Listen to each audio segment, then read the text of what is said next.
दोस्तों आज आप ऐसे 5 बेस्ट इजी और सिंपल तरीके जानेंगे जिनकी मदद से आप ओवर थिंकिंग की आदत को जल्द ही छोड़ सकते हैं। बस हम आपसे इतना चाहते हैं कि आप वीडियो को फुल फोकस और पेशेंस के साथ पूरे एंड तक अच्छे से समझ के देखना, क्योंकि आज के टाइम में अधिकतर लोगों की सबसे कॉमन प्रॉब्लम ही ओवर थिंकिंग बन चुकी है, यानी जरूरत से ज्यादा सोचना और बस सोचते सोचते वहीं फंस जाना, बिना कोई एक्शन लिए बस अपने माइंड में ही ट्रैप होकर रह जाना, जिसे साइकोलॉजी में एनालिसिस पैरालिसिस, रूमिनेशन और परसेवरेटिव कॉग्निशन भी कहते हैं। देखो, हमारा दिमाग हमेशा आंसर्स ढूंढता रहता है। हमारे साथ क्या हो रहा है, क्यों हो रहा है, पहले क्या हुआ था, आगे क्या होने वाला है, कोई आपके बारे में क्या सोचता है, दूसरे लोगों से जुड़े सवाल, आपकी अपनी प्रॉब्लम्स, ऐसी 10 अलग अलग चीजें। पर हमारा दिमाग तो एक परफेक्ट मशीन तो है नहीं जो हमेशा जल्दी से एक परफेक्ट आंसर या सोल्यूशन दे दे। और जब इसे सही टाइम पे कोई परफेक्ट जवाब या सोल्यूशन नहीं मिलता तो ये उस चीज के बारे में सोचता रहता है और उस चीज को पकड़ के रखता है और फिर ब्रेन थिंकिंग से ओवर थिंकिंग की स्टेट में एंटर कर जाता है। ये आदत बढ़ती जाती है और माइंड हमेशा किसी न किसी चीज को लेके लूप में फंसा रहता है। लेकिन कई बार हमारे लिए सोचना भी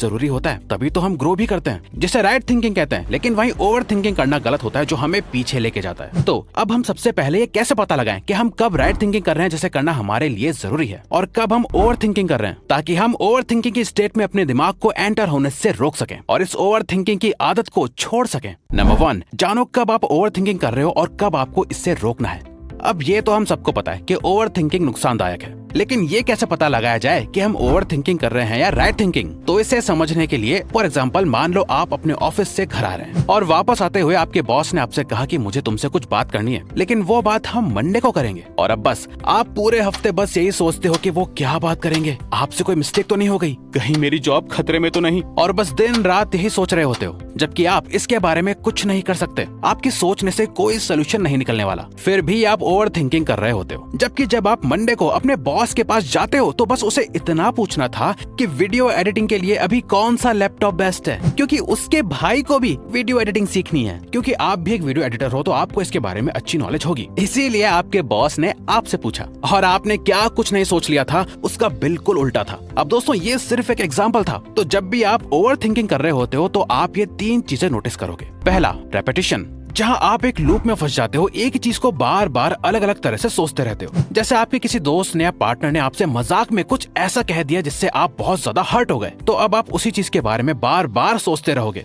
उसने ऐसा क्यों कह दिया, वो हमेशा मुझसे ऐसे ही बोलता है, उससे ऐसा नहीं बोलना चाहिए, मैं बदले में उसे ऐसा ऐसा बोलूंगा, या मुझे उस टाइम ये बोलना चाहिए था तो फिर ऐसा होता और फिर वैसा होता, एटसेट्रा एटसेट्रा। और ये थिंकिंग पैटर्न कभी खत्म नहीं होता। दूसरा, प्रोग्रेसलेसनेस, और प्रॉब्लम तो ये है कि इतना सब कुछ सोचकर आप कोई सोल्यूशन नहीं निकाल रहे होते, बस आपका माइंड इधर उधर घूम रहा होता है, सारी चीजों को सोचता है पर किसी सॉलिड सोल्यूशन पर नहीं पहुंचता। तीसरा, अनप्लेजेंटनेस, और लास्ट में ये सब करके आप खुद के लिए ही बुरा फील कर रहे होते हो, आपको बिल्कुल भी अच्छा फील नहीं होता। ओवर थिंकिंग को हम एक प्रॉब्लम की तरह इसलिए ट्रीट करते हैं क्योंकि इससे हमें कुछ ना कुछ नुकसान होता है। ये हमारी सेल्फ एस्टीम को लो करता है, कॉन्फिडेंस गिराता है और ओवरऑल लाइफ में नेगेटिविटी आती है। तो जब भी आप ये 3 चीजें नोटिस करो तो समझ जाओ कि आप राइट थिंकिंग की जगह ओवर थिंकिंग कर रहे हो। पर इसे रोकना कैसे? तो आइए इसे आगे आने वाले पॉइंट में समझते हैं। एक not giving a fuck attitude develop करो।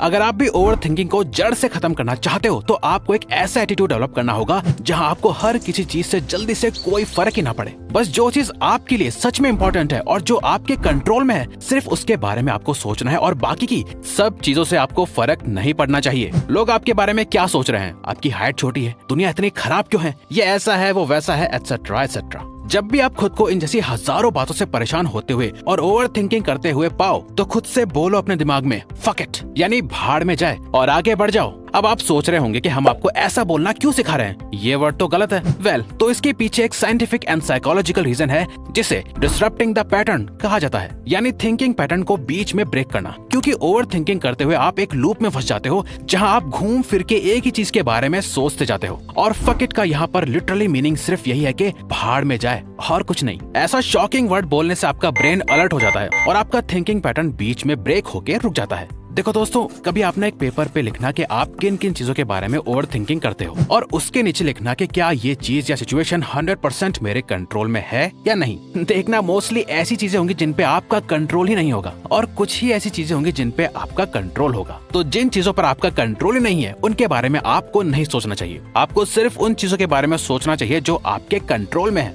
आपको सिर्फ थिंकिंग पर नहीं बल्कि सिर्फ राइट थिंकिंग पर फोकस करना चाहिए, जिसके लिए आपको अपनी लाइफ में I don't give a fuck वाला एटीट्यूड डेवलप करना होगा, क्योंकि अगर आप हर छोटी मोटी बातों को सोचने में फंसे रहोगे तो लाइफ में आगे कैसे बढ़ोगे। आप जिस बात को लेकर इतना ओवरथिंक कर रहे हो, खुद के बारे में नेगेटिव फील कर रहे हो और हर्ट हो रहे हो, आप खुद सोचो क्या ये चीज आपकी लाइफ में अगले 5 साल या 10 साल बाद भी मैटर करेगी? अगर नहीं तो जस्ट से फक इट और आगे बढ़ जाओ। या अगर आप खुद को किसी प्रॉब्लम में पाओ तो अपने आप को सिर्फ 2 ऑप्शंस दो, या तो उसे सॉल्व करो या उससे भूल जाओ और दोबारा उस बारे में मत सोचो, उसे लेके बैठे मत रहो। अपनी चिंता को बाद के लिए टालो।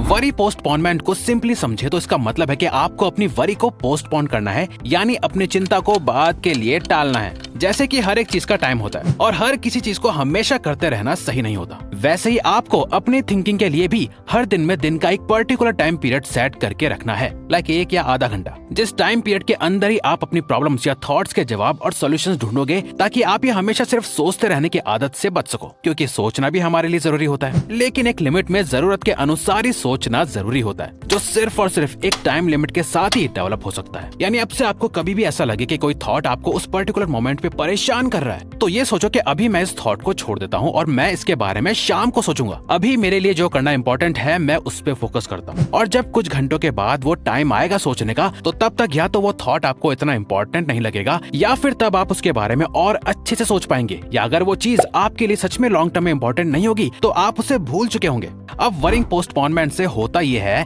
कि आप हमेशा सिर्फ सोचते रहने के बजाय एक पर्टिकुलर टाइम पीरियड के अंदर एक लिमिट में सोचते हो। अब क्योंकि आपके पास एक लिमिटेड टाइम ही होता है, तो आप इसमें जो आपके लिए सच में इंपॉर्टेंट है, आप उन चीजों के बारे में ही सोचने का ट्राई करोगे। और मोस्ट इम्पोर्टेंट, ऐसा करने से आप अपने कामों को और बाकी चीजों को फुल फोकस के साथ कर पाओगे, बिना उस वक्त ओवर थिंकिंग करने के। पास्ट और फ्यूचर में कम बल्कि प्रेजेंट मोमेंट में ज्यादा जीना सीखो।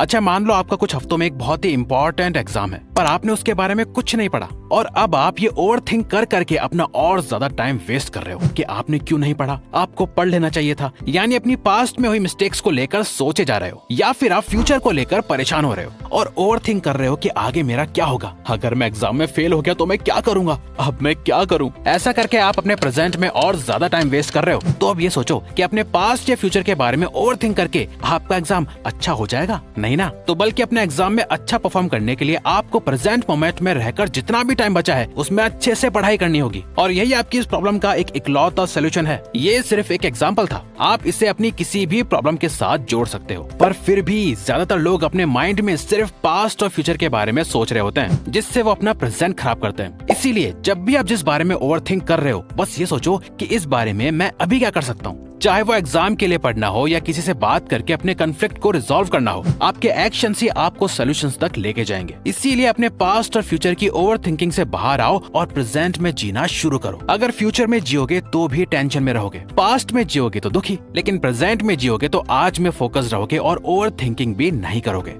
Keep yourself busy.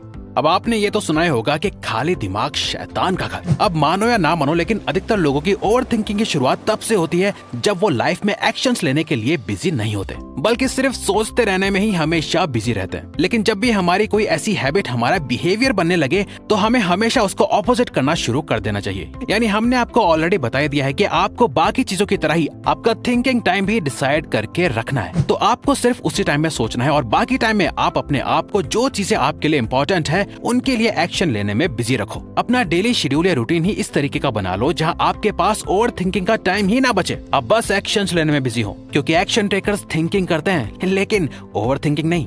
Conclusion, so in the end, अगर आप अपनी ओवर थिंकिंग की प्रॉब्लम को जड़ से खत्म करना चाहते हो, तो सबसे पहले समझो कि आप कब ओवर थिंकिंग कर रहे हो और कब रुकना है। एक not giving a fuck attitude develop करो। हमेशा सोचते रहने के बजाय दिन का एक टाइम डिसाइड करके रखो और सिर्फ उसमें सोचो। पास्ट और फ्यूचर से ज्यादा प्रेजेंट मोमेंट में जीना सीखो। और लास्ट, अपने आप को और अपने दिन को बिजी रखो, ताकि आपके लिए फालतू चीजों के बारे में सोचने के लिए टाइम ही ना हो और आप ओवर थिंकिंग ना कर पाओ। तो अगर आपको ये वीडियो अच्छी लगी तो वीडियो को लाइक और चैनल को सब्सक्राइब करके हमें सपोर्ट करो, और बेल नोटिफिकेशन ऑन कर लीजिएगा ताकि आप आने वाली वीडियोस मिस ना कर पाओ। Thank you for watching.